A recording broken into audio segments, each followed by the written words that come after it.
안녕하세요, 여러분. 저는 막 30대 초반에 들어선 남자입니다. 여러분은 장애인에 대해서 어떻게 생각하시나요? 도와줘야 하는 가여운 사람, 아니면 성가시고 귀찮은 존재, 나보다 못한 존재, 혹은 그냥 나와 다른 바 없는 사람.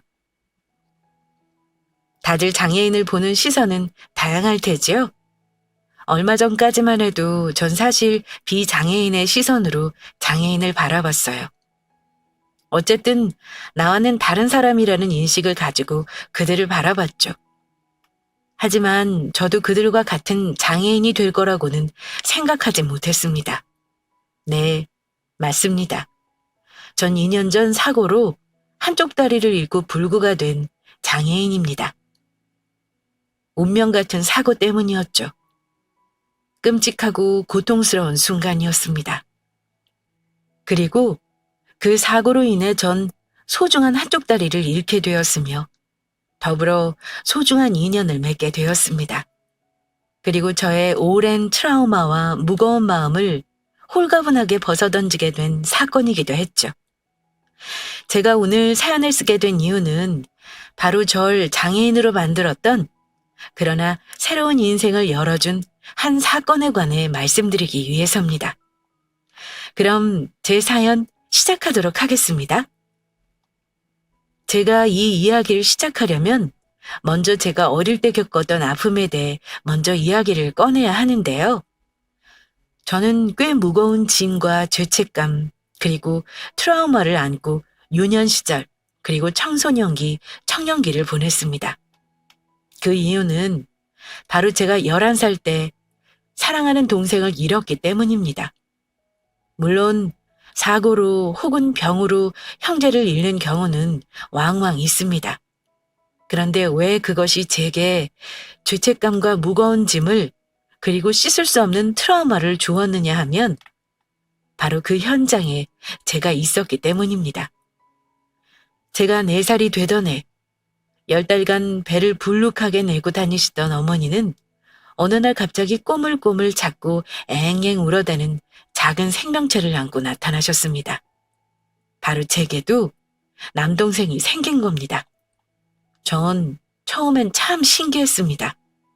조그만 손이 꼬물대는 것이 어찌나 귀엽고 사랑스럽던지 제가 만졌다가 더러운 것이 묻을까 참 조심스러웠던 것 같아요. 그러다 또 울컥 질투가 올라왔죠. 늘 제게만 집중되던 관심이 이 갓 태어난 갓난쟁이에게 쏟아졌으니까요. 하물며 동생은 태어날 때부터 몸이 약했어요. 나중에 부모님께 들은 이야기로는 한참을 인큐베이터에 있다가 퇴원했던 거라고 하더군요. 그러니 동생에게 더 신경을 쓸 수밖에 없었던 거죠. 그렇게 저희 형제는 다른 형제들과 마찬가지로 투닥거리며 자라났습니다. 저는 형이라고 동생에게 양보하기도 하고 가끔 심술을 부리기도 하는 평범한 형이었어요.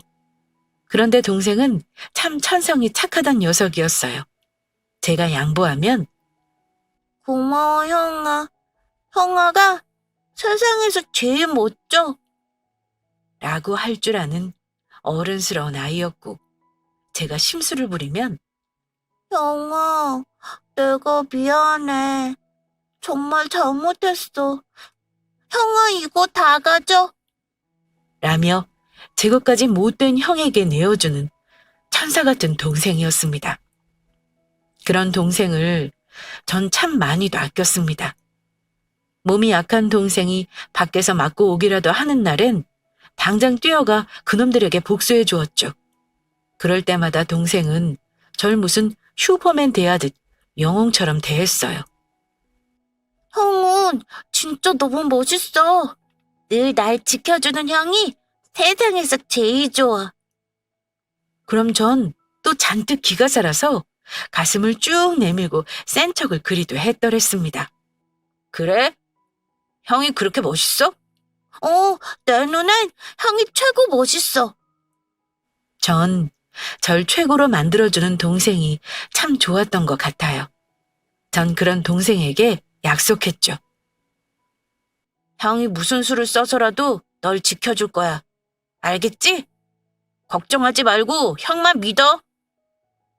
그럼 동생은 또래보다 작은 머리통을 주걱거리며 대답했죠. 알겠어. 그렇게 저희 형제는 평범하게, 하지만 조금은 특별한 관계로 함께 커갔어요. 그리고 동생이 8살이 되던 해, 그러니까 초등학교에 입학했던 해였습니다. 저와 제 동생은 여름방학을 맞아 시골 외할머니 댁에 보내졌어요. 저와 제 동생은 신이 났습니다. 물론 서울에서 먹을 수 있는 햄버거나 피자, 치킨은 없었지만 대신 저희에겐 언제고 팡팡 뛰어놀 수 있는 놀이터가 생겼습니다.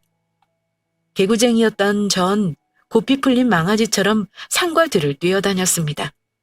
높은 곳에서 뛰어내리고 산을 오르고 나무 위에 기어올라가 매미도 잡았죠. 건강하던 저와 달리 몸이 약했던 동생은 늘 저를 쫄래쫄래 쫓아와 그 모습을 지켜봤어요. 전 그런 동생에게 늘 야, 성현아, 위로 올라와봐. 여기 엄청 시원해. 라고 했고 동생은 겁에 질려 고개를 흔들었어요. 그런 동생을 전 항상 겁쟁이라고 놀렸죠. 그러던 어느 날이었어요. 그날도 아침을 먹자마자 밖으로 나왔어요.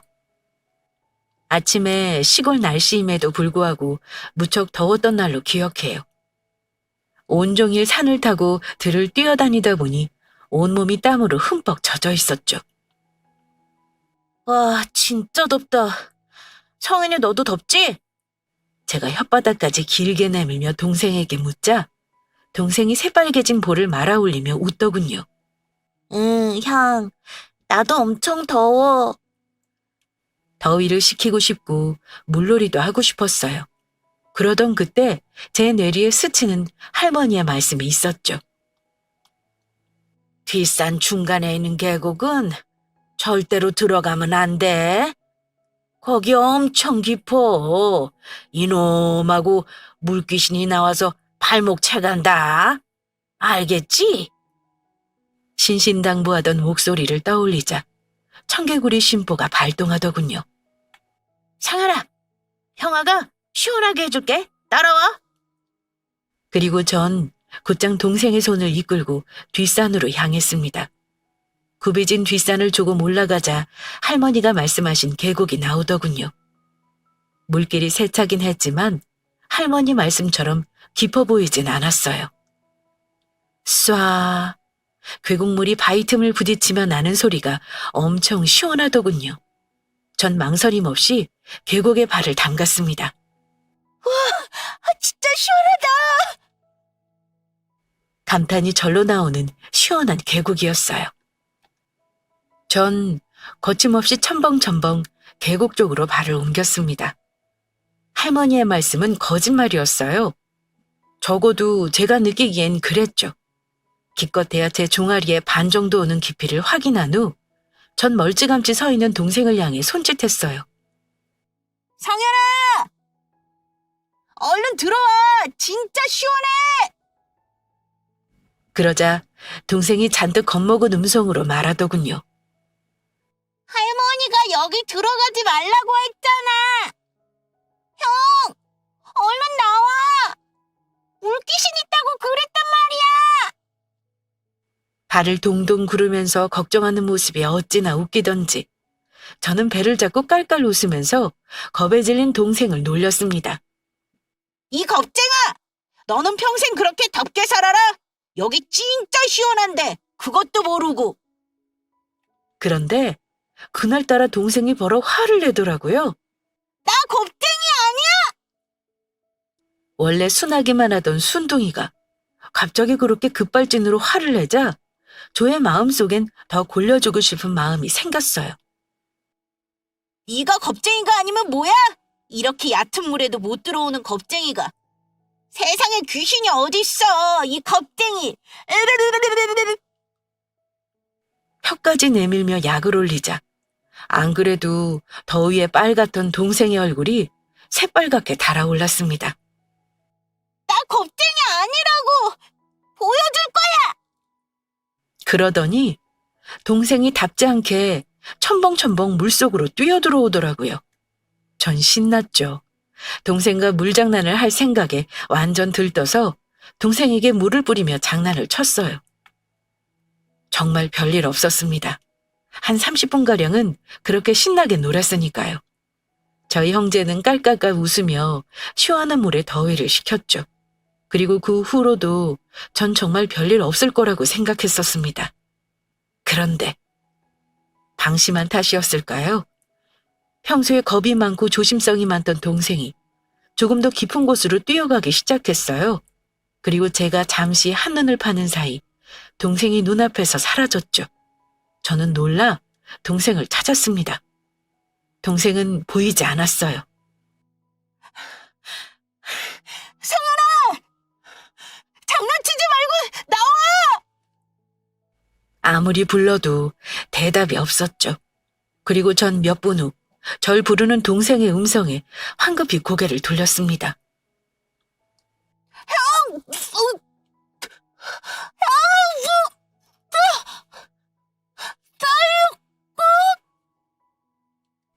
물속으로 가라앉은 몸을 억지로 버둥대며 동생이 절 부르고 있었습니다. 전 곧바로 뛰어갔어요. 그런데 그곳은 지금까지 저희가 놀던 곳보다 훨씬 더 깊은 곳이었어요.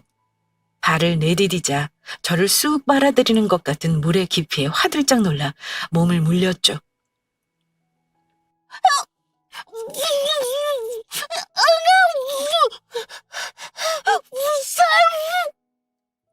뛰어들려고 했지만 순간 깊은 물이 절 쑥 빨아당기자 덜컥 겁이 났어요. 전 본능적으로 발을 빼고 말았습니다. 성현아! 빨리 나와! 전 발을 동동 구르며 동생을 향해 손짓했어요. 하지만 동생의 손짓도 목소리도 점점 그 횟수가 줄어들었습니다. 결국 꼬르르르륵 물 위로 올라온 기포와 함께 동생은 다시는 허우적대지 않았죠. 성현아! 성현아! 동생의 움직임이 멈춘 주변은 고요하기만 했습니다. 전 그 자리에 주저앉고 말았습니다. 어린 심장이 쿵쿵 뛰었죠. 전 그렇게 눈앞에서 동생을 잃었습니다. 동생은 때마침 지나던 동네 아저씨들의 손에 의해 물 밖으로 건져졌습니다. 하얗게 질린 동생은 눈을 꼭 감은 채였고 빨갛던 입술은 파랗게 질려 생기를 잃어 있었습니다. 성현아! 물에 팅팅 부은 몸은 차갑게 굳어 있었죠. 동생의 장례는 서울에서 치러졌습니다. 부모님은 동생의 죽음에 무척 힘들어 하셨어요. 그리고 동생의 죽음을 목격한 저에 대한 걱정으로 가득하셨죠. 정연아, 우리 정연이 가여워서 어떻게 하면 좋아? 어머니는 펑펑 우시며 저를 품에 안으셨습니다. 가엾다니. 전 어머니의 말에 어금니를 질끈 깨물며 생각했습니다. 성현이는 나 때문에 죽은 거야.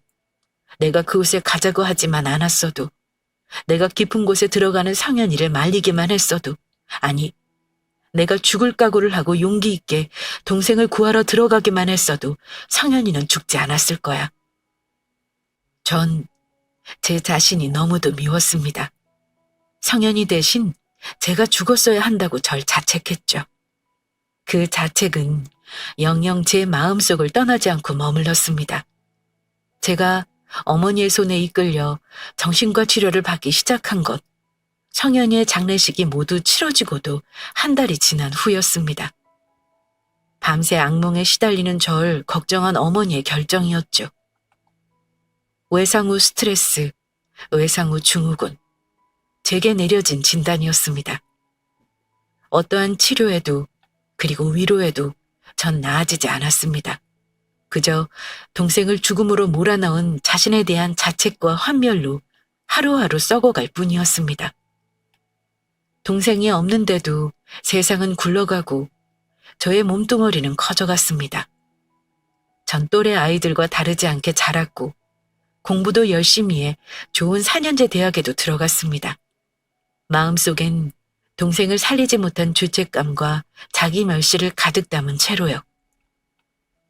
남들과 똑같이 군대를 다녀왔고 복학을 했고 취업 준비도 열심히 했습니다. 그렇게 치열하게 세상을 살다 보니 그 사건은 조금씩 내리에서 지워져 갔죠. 전 모두의 촉각 속에 대학을 졸업했고 본격적인 취업 준비를 시작했습니다. 누구에게나 그렇듯 취업은 쉬운 일이 아니었습니다. 대기업 취업문에 걸려 수없이 낮아빠졌어요. 면접도 보지 못하고 서류 전형에서 떨어져 버렸죠. 취업 문은 좁고 인재는 넘쳐나니 그럴 수밖에 없다고 자신을 위로했습니다. 일단 어디라도 취직해 이 백수딱지는 떼고 싶긴 한데 한편으론 꼴에 좋은 대학을 졸업했다는 자존심에 아주 작은 회사는 들어가기 싫고 조금만 더 노력하면 더 좋은 회사에 좋은 조건으로 취업할 수 있을 것만 같다는 미련이 저의 발목을 잡았습니다. 전 제가 할 수 있는 모든 것을 취업에 걸었습니다. 정말 최선을 다해 노력했고 자격증과 연수, 어학연수까지 스펙을 만들며 피나는 노력을 했어요. 늘 취업에 미끄러지면서도 최선을 다했습니다. 그런데 노력의 결과였을까요? 제게도 기회가 찾아왔습니다. 바로 제가 가장 가고 싶어 했던 대기업 서류 심사에서 최종 합격했다는 통지였습니다. 전 뛸 듯이 기뻐하며 바로 부모님께 달려갔어요. 어머니, 아버지, 저 서류 합격했어요. 뭐? 그럼 이제 취업된 거야? 어머니가 놀라 물으시더군요. 아니요, 아직 면접이 남았어요. 면접만 통과하면 최종 합격입니다. 어머, 면접일이 언젠데? 아직 한 달 남았습니다. 그리 말하자 아버지가 걱정 가득한 얼굴로 말씀하시더군요.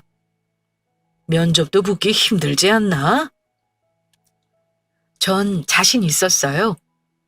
누구보다 신체 건강하고 서글서글하고 호감 가는 인상의 저였으니까요. 게다가 지금까지 면접 준비도 상당히 열심히 했기에 면접 정도는 당연히 붙을 자신감에 차 있었죠. 그때 어머니가 제 손을 꼭 잡으며 그러시더라고요. 우선 붙든 붙지 않든 시간이 좀 있으니까 면접 준비 잘하고 또 시간 있으면 여행도 좀 다녀와. 너 지금까지 너무 고생 많이 했어.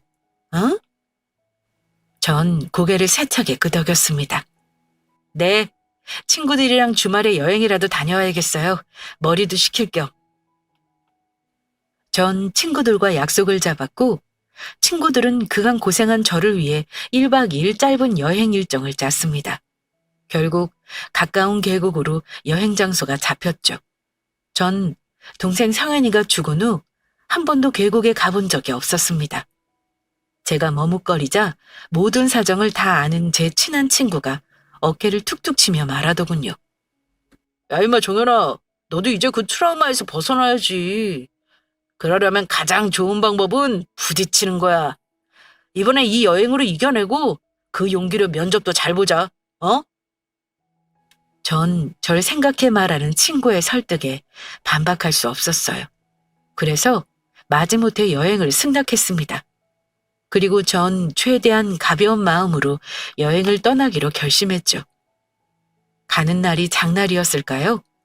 여행을 약속한 이틀 전부터 장맛비가 참 모질게도 내리더군요. 친구들 모두 간만에 여행이 비로 어그러질까봐 걱정을 많이 했지만 다행히 여행 당일날은 화창하게 개어 있었습니다. 저희는 고기도 사고 술도 사고 아주 만반의 준비를 해 여행을 떠났습니다. 여행지는 정말 좋았어요. 폭포수가 흐르는 계곡과 돌과 바위가 어우러진 풍경, 자연이 만들어낸 모든 것들에 그간 취업 준비로 쌓였던 스트레스가 모조리 날아가는 기분이었습니다. 하지만 마음 한켠 11살의 여름 제 앞에서 죽어가던 동생의 모습이 아른거리기도 했어요. 갑자기 어두워진 제 낯빛에 친구 녀석이 다가와 맥주 한 캔을 건네더군요. 임마, 오늘 진짜 신나게 놀아야지. 어? 그래야지. 그렇게 저희는 물놀이도 하고 술도 마시고 맛난 것도 먹으며 여행을 즐기고 있었습니다. 그 계곡은 유명한 곳은 아니었는데 계곡을 좋아하는 사람들 사이에서 아름아름 알려지기 시작한 곳이었습니다. 저희 말고도 가족 단위 혹은 연인과 함께 온 무리가 보였죠. 상현아, 튜브 껴야지. 그때 찬방찬방 물속으로 뛰어들어가는 어린아이를 부르는 젊은 여자의 음성에 저는 심장이 쿵 하고 내려앉았습니다. 성현이. 제 동생과 같은 이름이었죠. 약 7살쯤 되어 보이는 죽은 성인의 또래의 사내아이였습니다. 새하얀 피부에 미소가 예쁜 아이였어요. 저는 맥주캔을 기울이다 말고 천진하게 놀고 있는 아이의 모습을 멍하니 바라볼 수밖에 없었습니다. 아이는 안전하게 튜브를 끼고 놀고 있었고 부모님의 보호 아래 있었죠. 전 죽은 성현이가 자꾸만 떠올랐습니다. 전 아이돌의 성현이의 모습부터 형아 최고를 외치며 졸졸 제 뒤를 쫓던 모습, 그리고 죽기 전 허우적대며 내게 도움을 요청하던 간절한 마음까지. 많이 잊었다고 생각했던 그 죄책감이 사실은 지워지지 않은 채 제 마음속 깊이 박혀 있다는 것 또한 깨닫게 되는 고통스러운 순간이었습니다. 정연아, 임마 뭐해? 그때 친구가 제 손에 빈 맥주캔을 쓱 빼앗으며 웃더군요. 제가 이미 다 비워버린 캔을 계속 들이켜고 있었던 겁니다. 정연이 이 자식 곧 대기업 입사한다고 밑장 깔게 하는 것 같은데. 어허이, 그러면 쓰라. 자, 마셔. 전 친구의 너스레에 웃으며 새 맥주캔을 집어들었고 아이에게 박혀있던 눈을 억지로 떼어냈습니다. 저는 시원한 맥주를 들이켜며 절 달랬습니다. 그래, 이미 지난 일이고 그날이 다시 돌아오지는 않는 이상 어떤 것도 되돌릴 수 없다. 이렇게 후회한다고 소용없다. 계속해서 자기 합리화하며 저를 위로했죠. 그렇게 전 아이에게 쏠려있던 신경을 돌리고 친구들과 즐거운 대화 속으로 빠졌습니다. 그런데 그때였습니다.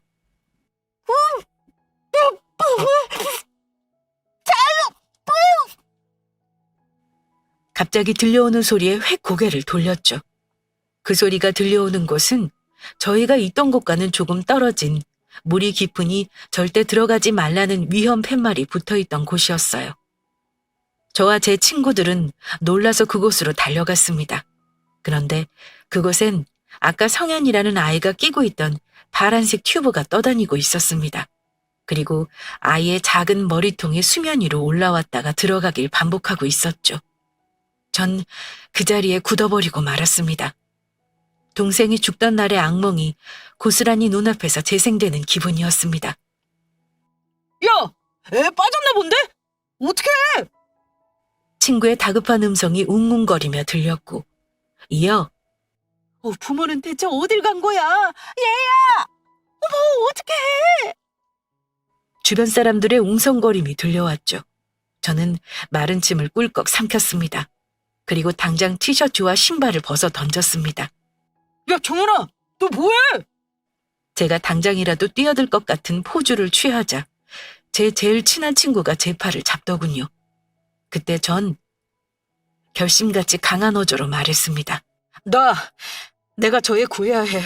성현이 구하지 못한 빚, 오늘 내가 갚을 거야. 맞아요. 전 그 아이를 구해야 했습니다. 또다시 누군가를 제 눈앞에서 보냈다는 죄책감과 우울감으로 평생을 살아갈 수는 없었습니다. 정연아, 이성적으로 생각해. 저 애는 네 동생이 아니야. 제 친구가 절 강하게 말리더군요. 맞아, 아니야. 그런데 이젠 난 성인이고 저 아이를 구할 만큼 컸어. 이번엔 구해야 해. 반드시. 전 단호하게 말하고 그대로 물속으로 뛰어들었습니다.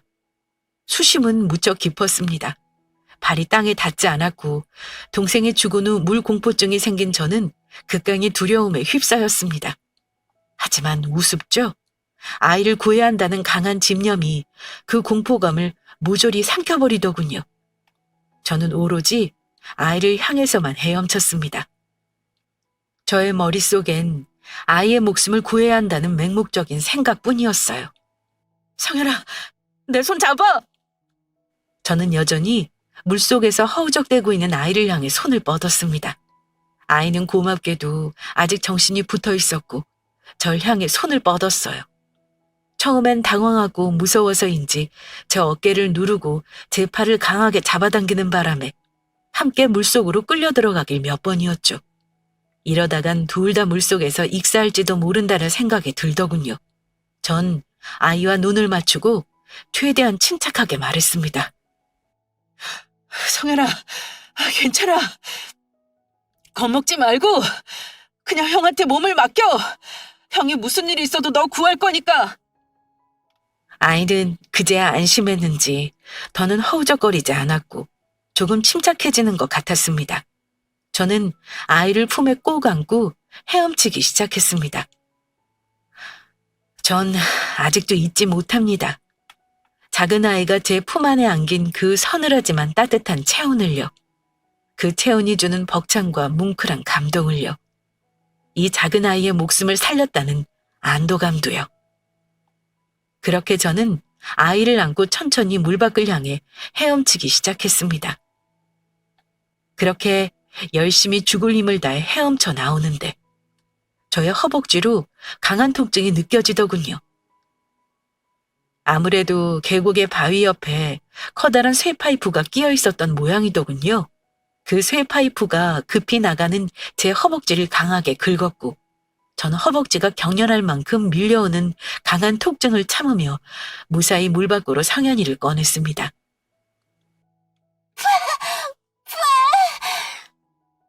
아이는 많이 놀란 듯 물을 뿜어냈지만 다행히 무사한 듯 했어요. 잠시 자리를 비웠다가 아이가 물에 빠진 것을 알고 사색이 되었던 아이의 부모들이 달려와 아이를 안아들었습니다.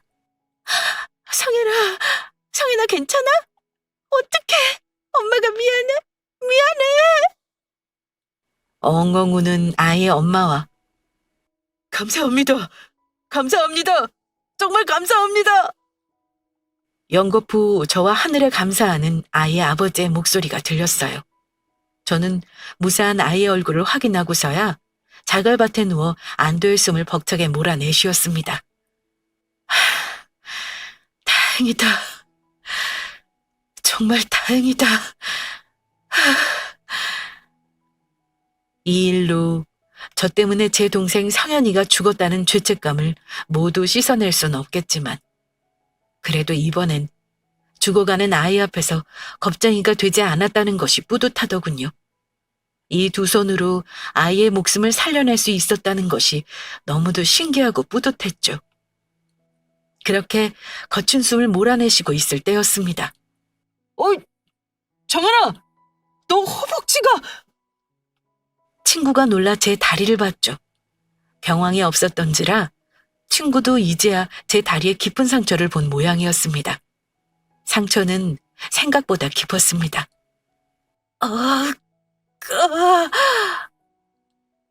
그제야 다리에서 통증이 느껴지더군요. 붉은 피를 철철 토해내는 다리의 통증에 온몸을 뒤틀었습니다. 그러자 상처난 다리가 뻣뻣해지는 것이 느껴졌어요.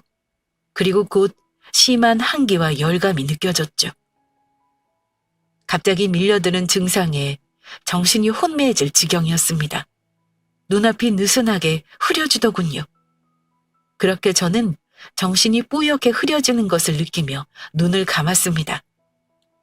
제가 눈을 뜬 건 온통 주변이 새하얀 병실 아니었습니다. 처음 눈에 들어온 건 아주 하얀 천장이었죠. 제 팔엔 링거 바늘이 꽂혀 있었습니다. 정현아, 그리고 곧 눈을 뜬 절 발견한 부모님이 달려오셨죠. 엄마, 아빠. 저는 목소리가 목구멍을 긁는 듯한 통증을 느끼며 어렵게 입을 열었습니다. 시야에 들어찬 부모님의 얼굴은 엉망이었습니다. 그야말로 만신창이었죠. 허망해 보이기도 걱정스럽기도 고통스럽게도 느껴지는 표정. 전 이 얼굴을 언젠가 본 적이 있었어요. 바로 동생 성현이가 세상을 떠나던 날이었죠. 세상 모든 것을 다 잃은 듯한 표정을 물끄러미 바라보던 제가 입을 열었어요. 물에 빠졌던 게 무슨 큰일이라고 이렇게 슬퍼하세요. 슬쩍 웃으며 뱉은 말 끝에 갑작스런 통증이 찾아들었습니다. 바로 다친 다리의 통증이었습니다. 미친 듯이 느껴지는 통증에 소리를 지르며 몸부림을 쳤어요. 처음 다쳤을 때의 고통이, 아니 그보다 더한 통증이 허리까지 치고 올라오더군요.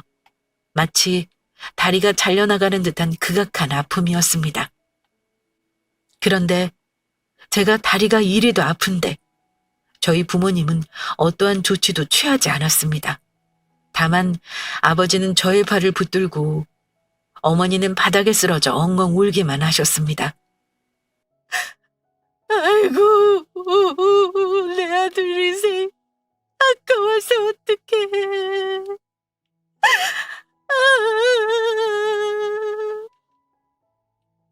어머니가 탄식과 함께 바닥을 턱턱 치시며 통곡하시더군요. 그때 전 무언가 이상하다는 것을 느꼈습니다. 전 천천히 상자를 들어 다리를 보았죠. 그리고 전 곧 보게 됩니다. 하얀 붕대가 칭칭 감긴 제 한쪽 허벅지를요. 그리고 또다시 찌를 듯한 고통이 절 찾아왔습니다.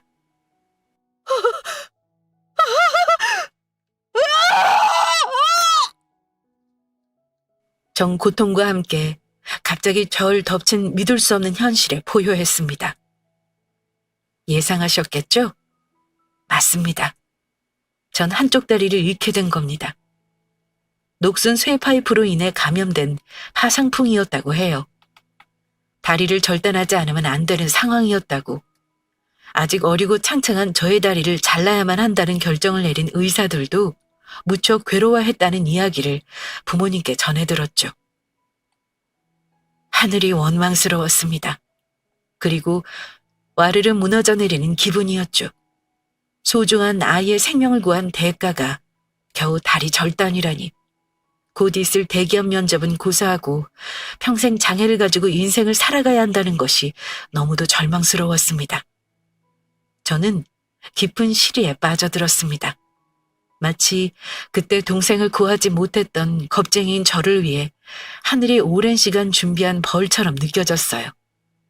가장 행복하려는 이 순간에 제게 이런 큰 벌을 내리는 하늘이 원망스러웠습니다.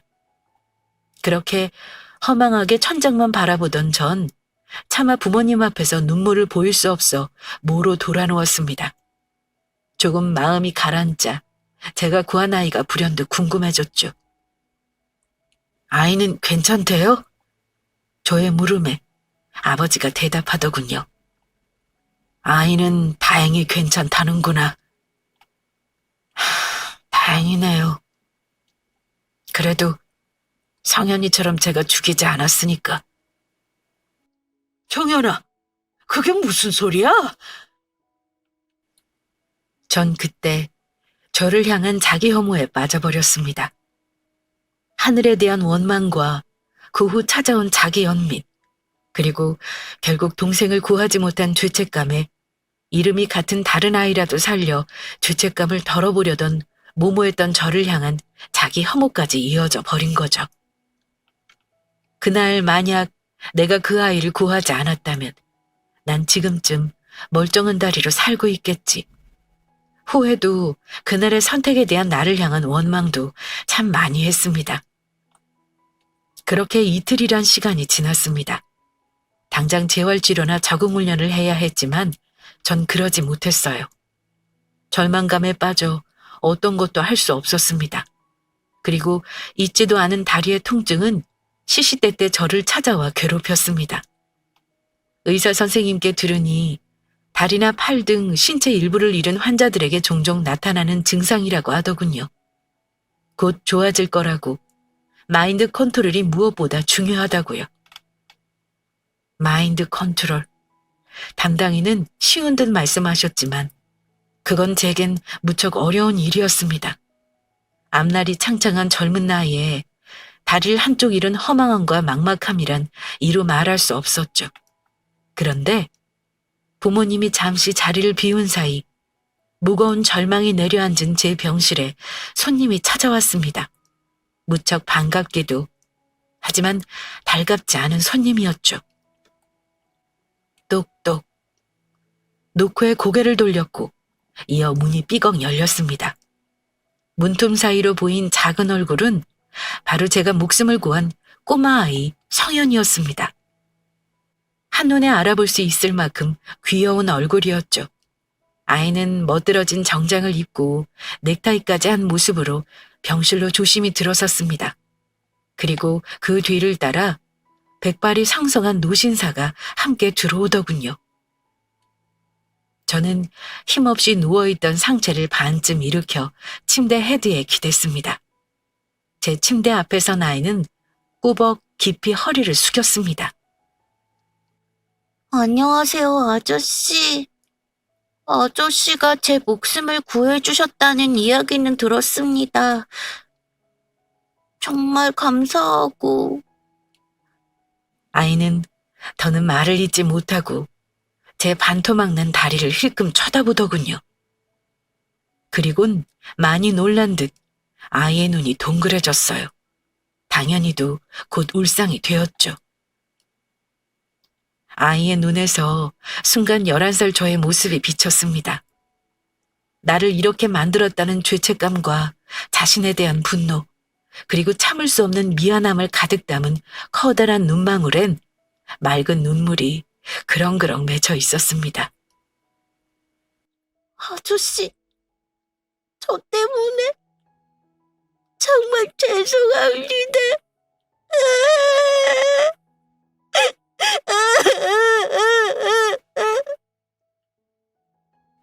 결국 아이는 눈물을 터뜨리며 뒤에선 노신사의 품에 안겼죠. 전 아이의 그런 모습을 보자 지금까지의 복잡했던 마음이 정리되는 것을 느꼈습니다. 전 생각했습니다. 다행이다. 저 아이의 고귀하고 소중한 생명을 내 한쪽 다리와 맞바꿀 수 있었다는 것이 천만 다행이다. 그리고 저 아이가 나처럼 긴 세월 죄책감에 시달리며 살지 않았으면 좋겠다. 이름이 성현이라고 했지? 아저씨한테 와볼래? 전 부드러운 목소리로 말하며 기꺼이 아이를 향해 두 팔을 벌렸습니다. 그러자 노신사의 품에 안겨있던 아이가 힐끔 저를 바라보더니 머뭇거리더군요. 그러자 노신사가 아이의 등을 부드럽게 밀며 가봐, 성현아 라고 말했고 아이는 그 허락이 떨어지길 기다렸다는 듯 와다다 달려 제 품에 꼭 안겼습니다. 물속에서 갓 건져낸 아이의 몸은 차가워 절 두렵게 했었는데 아이는 다행히 따뜻한 온기로 제 품을 데웠습니다. 저는 아이를 꼭 끌어안았습니다. 울컥 이유 모를 눈물이 치솟더군요. 전 울먹이며 아이의 머리통을 조심히 쓸어넘기며 말했습니다. 성현아, 살아있어줘서 너무 고맙다. 아저씨, 죄송해요.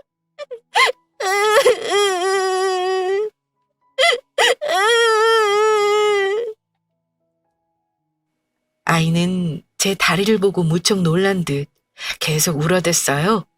전 아이의 등을 토닥이며 눈을 맞추고 말했어요. 아니, 죄송하지 마.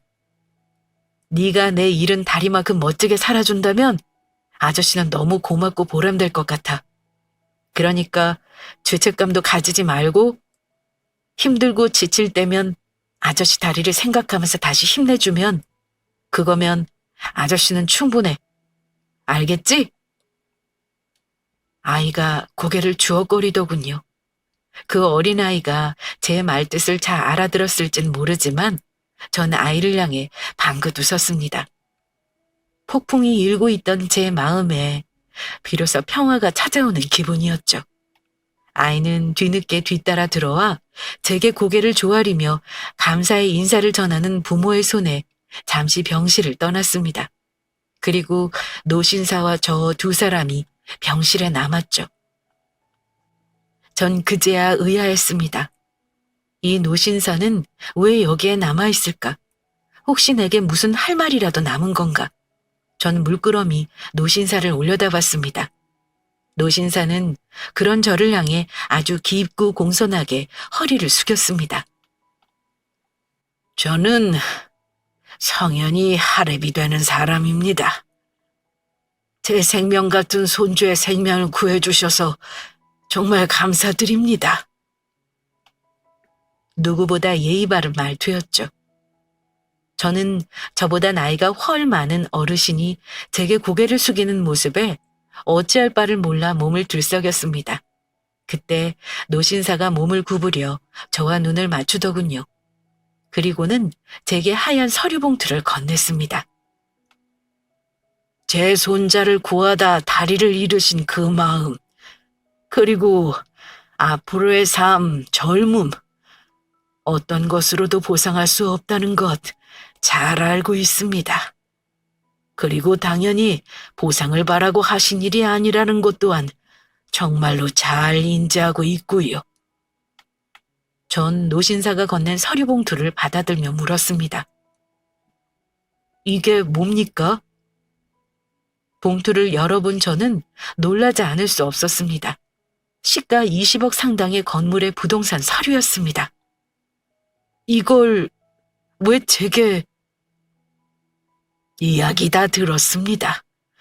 곧 대기업 면접이시라고. 제 손주의 목숨값에도, 그렇다고 정현 씨의 인생에 대한 보상에는 턱없이 부족한 금액이라는 것을 잘 알고 있습니다. 하지만 받아주십시오.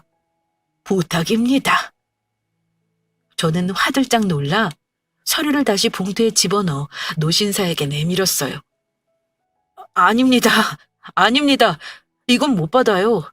저도 어릴 때 사실 성현이와 이름이 똑같은 제 동생을 눈앞에서 잃었습니다.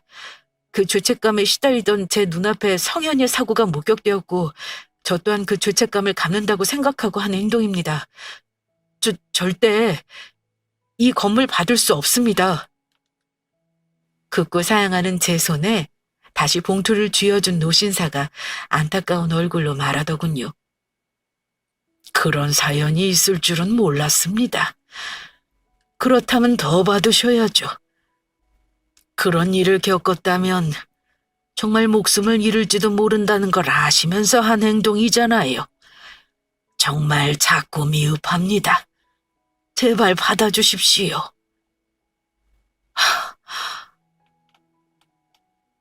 저는 간곡한 노신사의 거듭된 부탁에 어쩔 수 없이 건물 명의를 이전받았습니다. 그렇게 뜻밖의 선물을 받고 나니 막막하던 인생도 길이 보이기 시작하는 기분이었습니다. 그리고 전 힘을 냈습니다. 졸지의 건물주의자 장애인이 된 저는 의족에 적응하는 기간을 보냈죠. 그리고 그 순간순간 성현이와 노신사 그리고 성현이의 부모님은 함께 해주셨어요. 마치 가족처럼 제 곁을 지키며 절 응원했습니다. 삼촌! 삼촌은 정말 멋져. 내 인생의 영웅이야. 난 삼촌처럼 멋진 사람이 될 거야. 엄지를 지켜 세우며 밝게 웃는 성현이의 모습이 절 더 힘나게 했죠. 그리고 전 빠르게 의족에 적응해 나갔습니다. 그렇게 저는 재활에 성공해 현재는 못벌 없이도 의족으로 보행이 가능한 상황이 되었죠. 그리고 제 곁엔 아직도 성현이가 있습니다. 마치 죽은 제 동생이 보내온 선물처럼 못난 영을 용서한 것처럼 밝고 건강한 성현이는 절 마치 친삼촌처럼 따르고요. 그리고 저 얼마 전엔 취업에 성공했습니다. 처음 면접을 보려던 대기업만큼 큰 회사는 아니지만 아주 내실이 튼튼한 중견기업에 장애인 특별 전용으로 멋지게 취업 성공을 이루어냈죠. 처음 다리를 잃었을 땐 모든 것이 끝난 줄 알았는데 사실은 새로운 시작이었던 모양입니다. 제 인생은 그때 이후로 확연히 달라졌고 세상을 바라보는 눈 또한 바뀌었습니다. 그리고 홀가분하게 동생에 대한 죄책감을 털어낸 저는 현재 무척 만족스럽고 행복한 생활을 이어가고 있습니다. 내일은 소개팅을 해요. 성현이 할아버지께서 주선해 주신 만남인데 여성분이 참 예쁘고 참하다고 적극 추천해 주셨습니다. 물론 제가 장애인이라는 사실을 알고 있고요. 주눅 들지 않으려고요. 무엇보다 제게 생긴 장애는 성현이라는 아이를 구하고 얻은 영광의 상처이니까 제가 이 다리를 부끄러워하는 순간 성현이 또한 죄책감으로 살아야 하기에 전 오늘도 힘을 내 밝고 건강한 모습으로 살아가려 합니다. 누군가는 저를 의인이라 치켜 세우고 어떤 누군가는 어리석은 선택을 해 인생을 망쳤다고 안타까워하지만 전 생각이 달라요. 그저 전 어떠한 선택을 하였고 그 선택으로 인한 결과는 제가 받아들여야 하는 부분이라고요. 그 선택으로 인해 전 다리를 잃었지만 의도치 않게 30대 초반에 20억 상당의 건물주가 되었고 또 잃었던 동생 같은 성현이를 얻었잖아요. 그래서 전 오늘도 의족을 힘차게 내디디려 합니다. 누군가의 생명을 구하고 얻은 영광의 상처를 부끄러워하지 않기 위해서. 제 사연 들어주셔서 감사합니다.